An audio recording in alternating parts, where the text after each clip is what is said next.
Hey guys, this is Ronnie P. with Pilot Gardener and Reefer back with you here, showing a little update. It's a little bit early. I was going to post my week 2 update, but I'll wait actually till 2 weeks to post that one. But I just felt like I needed to post a little something here, an update. Since I posted my last update, I've added 2 clowns. I've got your more traditional clown and then a black ice clown. And they're both kind of locked into that left side corner there.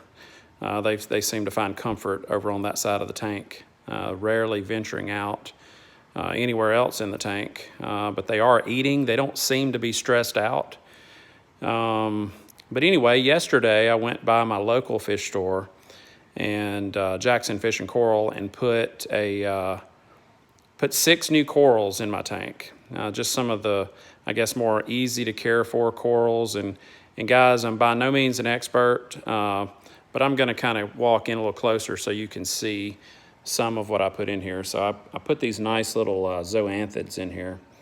They had a real pretty color, kind of a brown to maroon set of tentacles around the side of each polyp with I guess it's more of a darker fluorescent type green. They look really good. I think eventually, if they do well in the tank, they'll spread all over this rock, which is what I'm kind of hoping for. Up here on the top, I've got one of these green star polyps. Super pretty. I mean, it just looked really healthy in the store, and I'm hoping I can keep that going here in my tank. Over here to the right, I've got I guess this is like a green frog spawn. Anyway, it looks really good. It seems to be happy in the tank, and so does the star polyps. But we'll kind of see. We'll keep a check on it, keep monitoring. But all right, so down here we've got a little kind of a maroon colored mushroom, and maybe hoping that this is, that the light levels down here might be okay for that, and hopefully we can get it to spread out and kind of multiply here on this rock. And right here I've got your pulsating zinnia. It's a really pretty little piece. All these, of course, were all small frags, so I'm hoping maybe it'll do okay here. It seems like at times, I've got my my power heads kind of doing it's not really on like the wave setting, I guess the surge setting, and I've got the frequency of the surge kind of, to where it'll run at, the power setting that I have, the maximum power setting selected for about maybe 8 to 10 seconds, and then it kind of ramps down, to 0, and it'll stay off for 8 to 10 seconds. And the other power head is doing the exact same thing. So they're kind of opposing each other a little bit here. Over here, the name of this particular coral escapes me at the moment. So if any of you guys know what the name of that is, I'll have to look it up later. Maybe I'll post a comment updating that. But it's a cool little coral. I saw it in the store and just thought I had to have that one. I mean, it's got these little tiny little polyps all over it, and it is very stony underneath. Like it's almost like a rock type of a foundation to it. Super cool little guy here. I thought that was neat, and I had to have it. Now, you can see that I do have some algae on the sand. And I put a little cleanup crew in last night. I added, I think it was 4 snails and 4 crabs. And it looks like just in one night, they've really cleared up a lot of the algae that I had on the sand. They've kind of just been going all around the tank. So, I'll see, here's one of the guys right here. You can see him right there. Got another little guy back here in the corner, kind of roaming around. Anyway, another crab up top, kind of on top of the rocks there. But anyway, I think I'm finally happy with the way I've got my rocks placed. You see I've got lots of little areas for all the fish. Eventually when I add more to swim in and out of the rocks, you can see there's a big opening here, big opening there, and of course around this side. And you can see my clowns right here. They seem like they're happy little guys. But check out the little black ice clown. Check him out, he's cool. Look at that.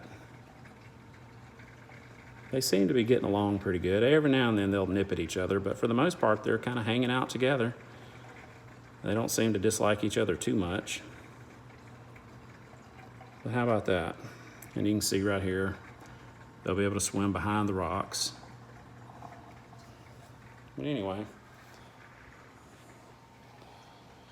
Now I did purchase the little net cover that Red Sea does, and you can see it right here. I'm going to try to put that on either later today or tomorrow. But this tank is exactly 36 by 24, so I'm kind of wondering if it just if it throws, if it's just, you slap it together with not a whole lot of customization, but of course I think you can customize this thing, so do it yourself, net cover. So anyway, I bought that, and we'll be putting that on shortly because, I will end up with some tangs in here, and I don't want them jumping out of my aquarium.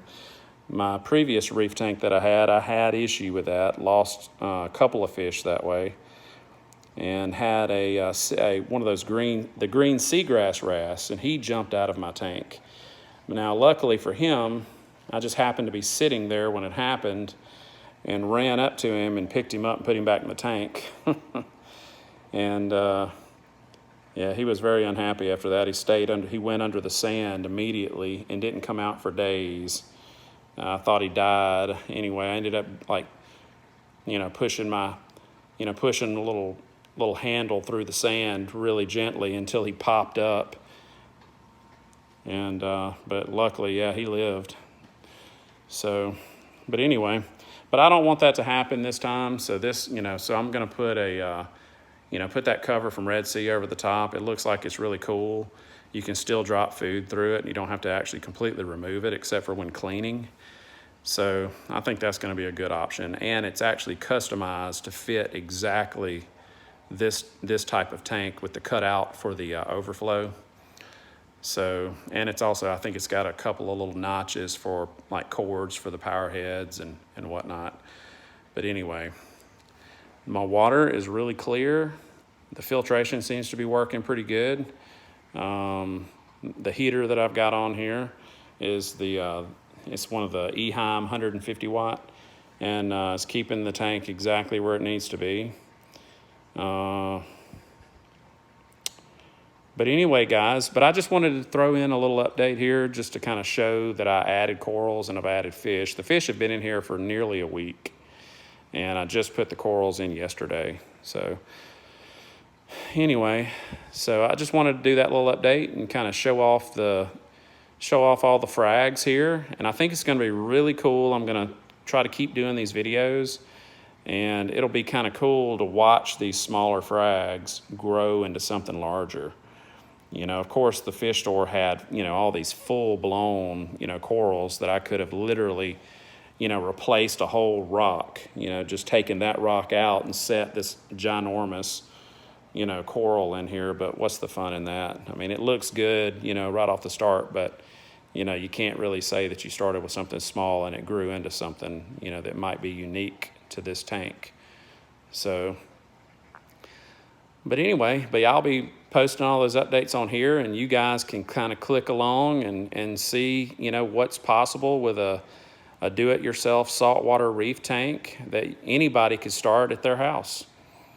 So anyway, guys, I'll probably post another video maybe in a few days just so that I can stay on my week-to-week update. With occasionally if something, pops up or happens or whatever, I'll post a little video in between those updates.